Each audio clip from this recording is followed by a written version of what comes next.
Béni soit Dieu. Si je pourrais donner un titre à ce message, ça serait l'identité de l'homme. Parce que là, il nous est parlé dans Matthieu 8 d'un homme. Lorsque Jésus fut descendu de la montagne, une grande foule le suivirent, et voici, un lépreux, s'étant approché de lui, se prosterna devant lui, et lui dit, « Seigneur, si tu le veux, tu peux me rendre pur. » Un lépreux, un homme qui avait la lèpre. Et la lèpre, on peut la considérer comme le péché. Parce que la lèpre a une particularité. La lèpre, elle dévore l'homme. Et la lèpre, non seulement elle dévore la peau, ça fait comme des plaques de mal, mais elle touche au tissu de la sensibilité. Donc, je pensais à un homme où le péché l'a atteint, où le péché, la lèpre a touché le cœur de l'homme. Et la lèpre, elle a cette particularité d'atteindre les tissus de la sensibilité. Donc, elle atteint le cœur de l'homme, la sensibilité. Et quand le péché rentre dans le cœur de l'homme, il enlève toute sensibilité. L'homme est capable de perdre l'amour de sa femme. Quand le péché rentre dans le cœur de l'homme, il est capable de perdre l'amour de ses enfants, l'amour de ses parents. Vous savez pourquoi?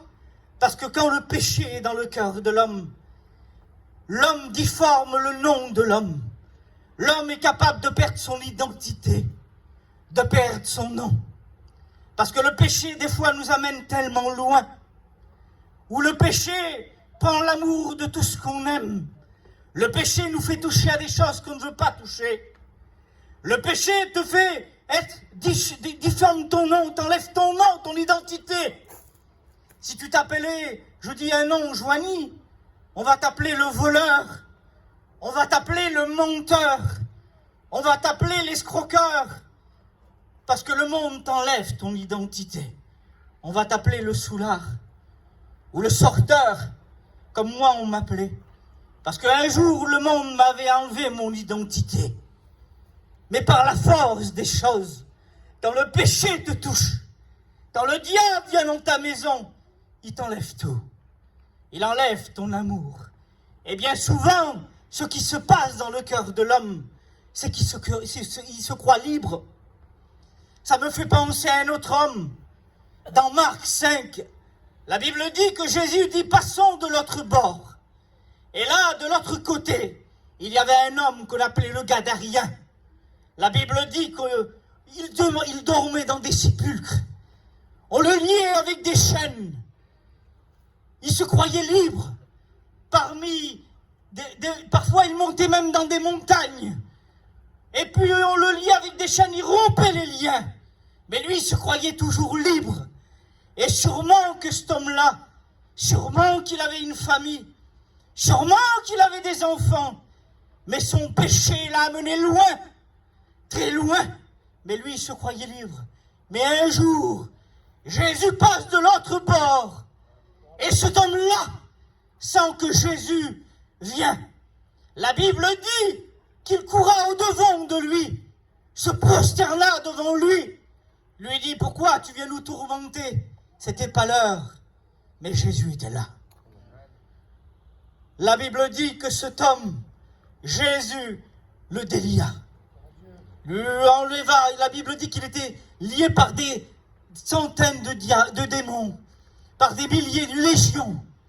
La Bible dit qu'il revenait dans son bon sens. Il dit qu'il revenait habillé, vêtu et dans son bon sens. J'aimerais te dire que sûrement sa famille l'attendait. Il voulait suivre Jésus. Jésus lui dit, va chez les tiens. Et j'aimerais te dire ce soir que Jésus peut te sauver. Jésus ce soir te tend la main. Au-delà de ta pensée, peut-être que tu te dis, j'en ai trop fait. J'en ai trop fait. Les miens, je leur ai fait trop de mal. J'aimerais te dire que Jésus te tend la main ce soir.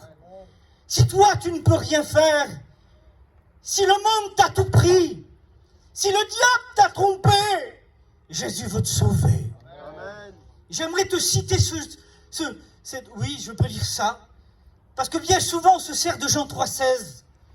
Mais j'aimerais te dire que Jean 3,16 ce soir, ce n'est pas une histoire. Ce n'est pas une conte de fées, ce qu'on relique bien souvent. J'aimerais que Jean 3,16 te dire que c'est vrai. Dieu a tant aimé qu'il a donné son Fils unique, afin que quiconque croit ne périsse pas, mais qu'il ait la vie éternelle. Moi, j'aimerais te dire ce soir que quiconque, c'est toi. Quiconque, c'est moi. Un homme de 33 ans est monté sur une croix. C'est pour toi. On lui a arraché la barbe. On lui a craché au visage. On lui a transpercé son côté. C'était pour toi. C'était pour moi. J'aimerais te dire que ce soir, je sais, bien souvent, on dit, on vit le temps de Noé. Et moi, j'aimerais te dire que ce soir, on vit le temps de Noé. Noé, la Bible dit que dans Matthieu 24, verset 37, il dit que l'homme ne se soucia pas. Ils se mariaient leurs enfants. Et moi, j'aimerais te dire que ce soir, on vit le temps de Noé. Au temps de Noé, Noé était un prédicateur de la justice. Sûrement qu'il faisait comme ce soir. Il prêchait. Et tout le monde, seulement, il se foutait de lui. Il n'a jamais plu. Et sûrement que les gens devaient venir visiter l'arche. Ça devait te faire bizarre, Stéphane. Un arche, il n'a jamais plu, il est fou. Et lui, sûrement, qui devait dire, le Seigneur va tout détruire. Le déluge va venir. Vous allez périr. Et moi, je te dis que ce soir, nous vivons le temps de Noé. Peut-être que tu ne penses jamais que Jésus va revenir. Mais moi, j'aimerais te dire que la tempête est venue, que le déluge est venu. Et Noé a pu sauver que ses 3 belles filles, ses 3 fils et sa femme. J'aimerais te dire ce soir que quand Dieu ferme la porte, personne ne peut l'ouvrir. Et quand Dieu ouvre une porte, personne ne peut la fermer. Et moi, j'aimerais te dire que la porte de Jésus, il y a 2000 ans qu'elle est ouverte. La grâce t'est offerte ce soir. Noé, sûrement qu'il avait de la famille. Sûrement que quand le déluge est venu, Stéphane, on devait taper à l'arche. Noé, ouvre-nous! Je ne peux pas vous ouvrir. Parce que Dieu a fermé la porte. Et moi, j'aimerais te dire que ce soir, notre Seigneur qui est monté à la croix a ouvert la porte entre l'homme et le ciel. Il t'a offert sa vie. Et moi, j'aimerais te dire que la porte de la grâce est ouverte. Ce soir, Jésus te tend la main. J'aimerais te dire que ce soir, Jésus te dit, viens, rentre, rentre, tes péchés te sont pardonnés. Si tu en as trop fait, viens tel que tu es. Jésus t'aime. Jésus veut te sauver.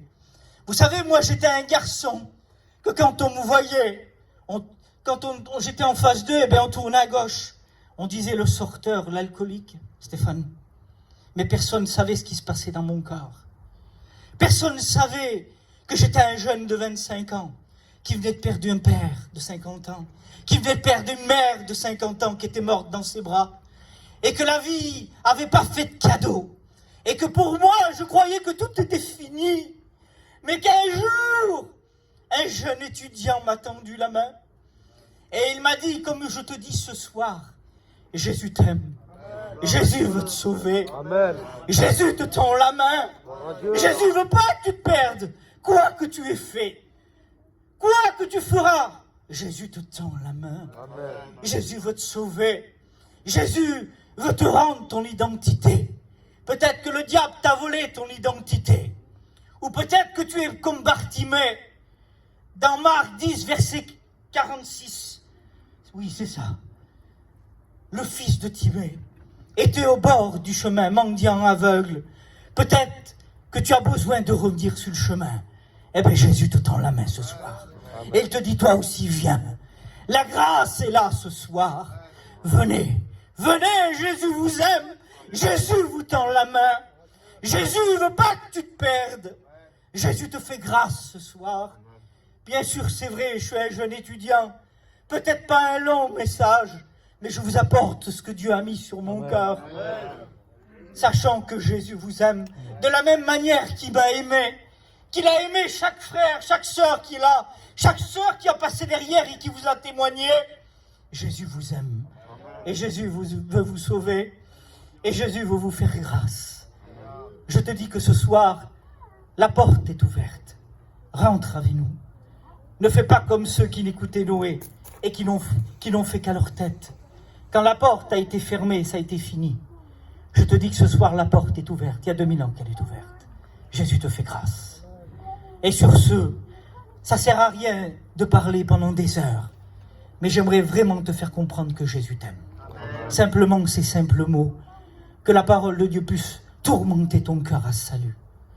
À savoir que Jésus t'aime, que Jésus t'aime, que Jésus t'aime et qu'il veut te sauver. Sur ce, je vais prier. Je vais fermer ma Bible et je vais laisser la place aux frères. Ils feront mieux l'appel que moi.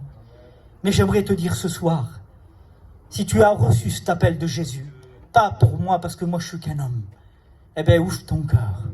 Lève-toi à l'appel de Dieu, pas à l'appel d'un homme. Jésus te fait grâce ce soir. Seigneur, nous voulons te bénir, te glorifier.